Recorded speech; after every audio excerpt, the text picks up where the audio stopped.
Hey everyone. So I was hanging out this afternoon with one of my good clients, Norman, and I was curious what his favorite exercise was that we used to do in our training sessions.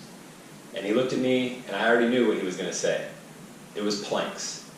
Now a lot of people don't like planks because they're hard, but planks are by far one of the best postural core exercises that you could do regularly to strengthen your structure and your overall strength for pretty much any move. So a plank works the anterior chain to resist, essentially anti-flexion, so collapsing or extending in the sagittal plane forward and back.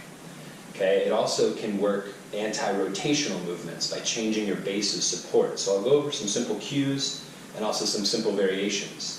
By changing your position, you can easily work the lateral aspect of your body in a plank as well.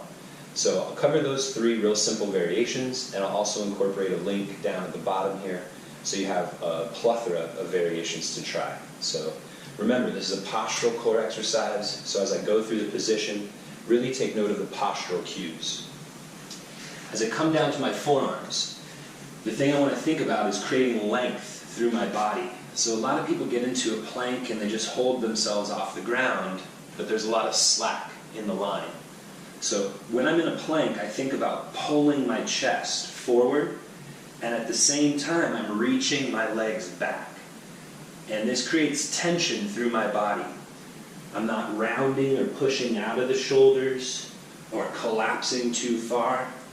So again, the idea is to create a neutral position through the entire body and maintain a point of tension the entire time. To create a rotational challenge, you can easily lift a limb and avoid rotating your body. So lift and hold, or lift and switch. You want to take the arm away, a little harder, but you can adjust your foot position to resist rotating on either arm. And again, lastly, if you just turn to the side, now you're working the lateral aspect of your body as opposed to the sagittal plane. So again, a plank exercise, great postural core exercise to play with. Lots of variations, lots of movements, games that you can play in these positions. And as I get a little tired of holding that one, the world record for the longest plank hold was set in 2016, and it stands at 8 hours and 1 minute. So needless to say, I wouldn't try to break the world record, but simply hold your planks for anywhere between 30 and 90 seconds to achieve some great postural adaptations. And then start to add in some of these harder variations and create new challenges for yourself every day. Don't do the same plank twice in 1 week. Create some variation. Let me rephrase that. Unless you're learning, don't do the same plank twice in 1 week. More variation and more novelty, more stimulus for your core and your posture will only create better adaptations.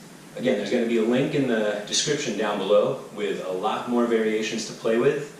I highly recommend you check those out. And if you have any other questions, please don't hesitate to ask. Keep moving, and as always, make today legendary! Yes!